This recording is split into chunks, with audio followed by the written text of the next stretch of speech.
Have you ever been in a high-stakes meeting, or maybe you're reading a critical company-wide memo and boom, you spot it? Someone wants to nip it in the bud instead of nip it in the bud.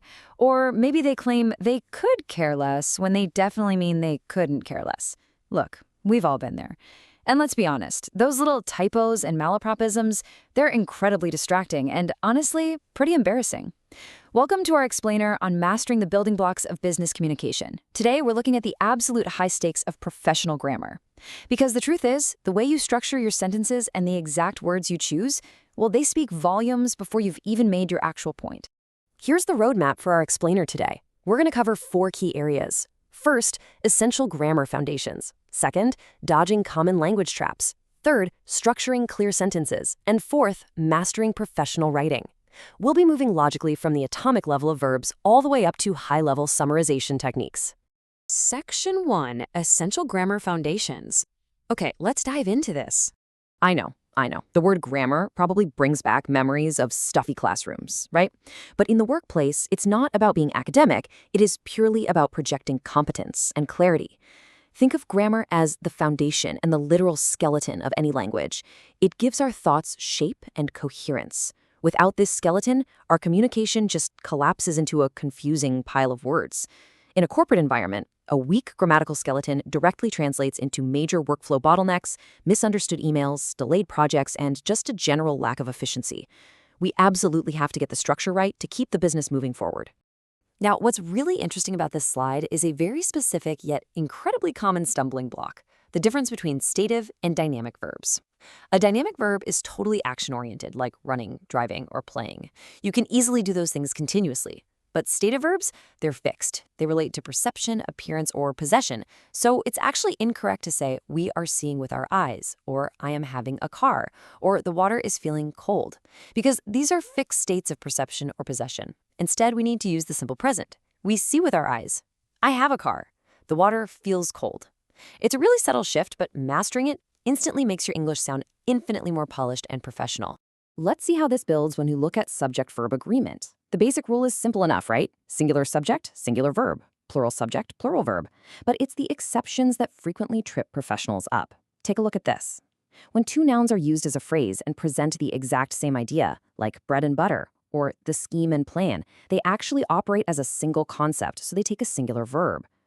Collective nouns can be super tricky too. Take the phrase, the jury is divided in their opinions. Because the members of the jury are acting as divided individuals in this specific context, we use a plural structure.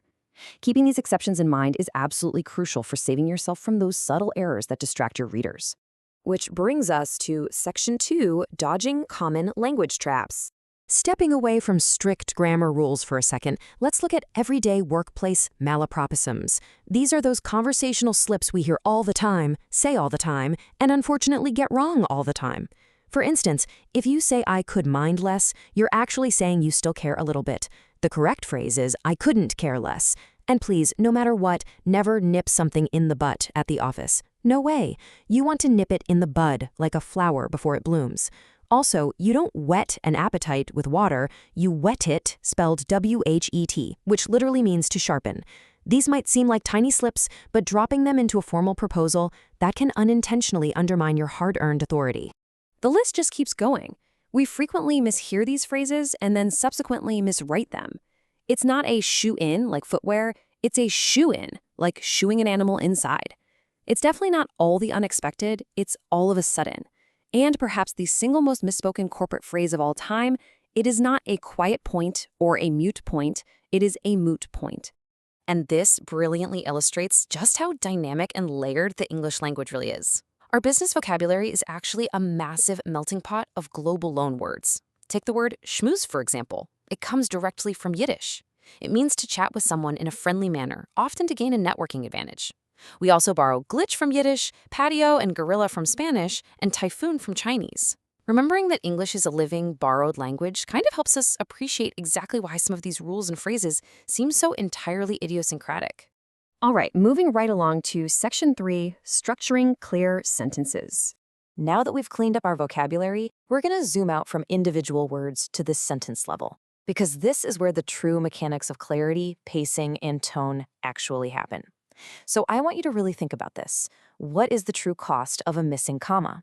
You see, punctuation isn't just a signal to take a breath when you're reading out loud.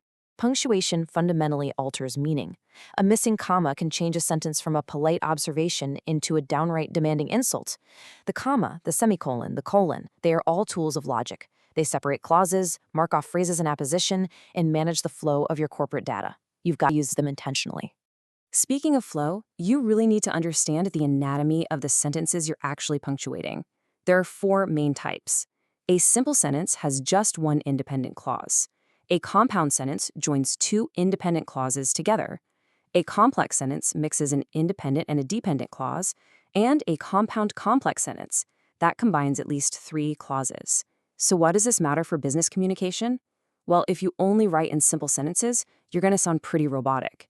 But if you only write in compound complex sentences, you sound completely exhausting.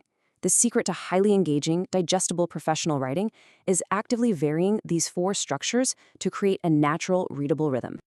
And that brings us to our final section, Section 4, Mastering Professional Writing. Okay, we've built the foundation, we've dodged the language traps, and we know our sentence structures inside and out. Now, we shift to the highest level of execution, how to paraphrase, summarize, and write a précis in the corporate environment. Let's start with paraphrasing. Think of paraphrasing as basically translation within the same language. You're reproducing someone else's thoughts completely, but in your own idiom. Here's a highly actionable 4-step method for doing this right. First, read carefully just to get the general meaning. Don't even touch a pen yet. Second, read it again to understand specific details, metaphors, and idioms. Third, reproduce the text in your own words using simple, direct English. And fourth, review and rearrange the sentences so that it flows logically as a completely new, self-contained composition. You shouldn't just be swapping out synonyms word by word. You are absorbing the entire idea and rebuilding it from the ground up. Next up, we have summarization, which is subtly but importantly different. As the quote says, a summary uses the speaker's words, maintaining their ownership of the communication. This highlights a massive psychological benefit in the workplace. Summarizing is actually part of a cooperative cycle of listening. When you summarize someone's directions or instructions back to them, you are allowing them to hear themselves. It removes the pressure, prevents us from just assuming we know what they meant, and promotes incredible collaboration. It's a totally vital tool for conflict resolution and clear project management. So, the crucial point is understanding how that differs from our final technique, precise writing. A precise is a strict exercise in compression. The golden rule here is compressing the text to about 1/3 of its original length. You must ruthlessly omit unimportant details and include only the absolute essentials. Unlike a summary, which might reuse the speaker's exact phrases to make them feel heard, a precise must be written in your own words to prove you fully grasped the core theme. And most importantly, 0 personal interpretation or advice is allowed.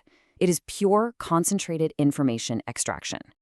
To write a truly great précis, or honestly any formal business document, you need to know how to elevate your tone through nominalization and voice usage. Take the active voice. Profits have risen steadily in the first quarter. It's clear, it's totally fine. But compare it to this. The first quarter has shown an increase in profits. By changing the verb risen into the noun phrase and increase, a neat little technique called nominalization, and shifting the sentence structure, the statement instantly sounds more impersonal, formal, and academic. These are the subtle levers you can pull to adjust the formality of your writing depending on exactly who your audience is. As we wrap up today, I want to leave you with a thought inspired by a précis example from our source text. The passage, titled Men and Machines, noted that science has given us godlike powers, yet we often rely so heavily on our machines that they become our stern masters, demanding constant attention. It's a pretty stark reminder. As we rely more and more on spell checkers, automated templates, and AI to draft our emails, we really risk losing our own unique voice. So ask yourself, in a world increasingly ruled by machines, is your communication human enough to stand out? Mastering grammar, dodging traps, and structuring your ideas clearly isn't just about following rules. It's about ensuring that your unique human intelligence shines clearly through all the noise. Thanks for joining me on this explainer, and I really hope you take these foundations and use them to communicate with absolute clarity and confidence.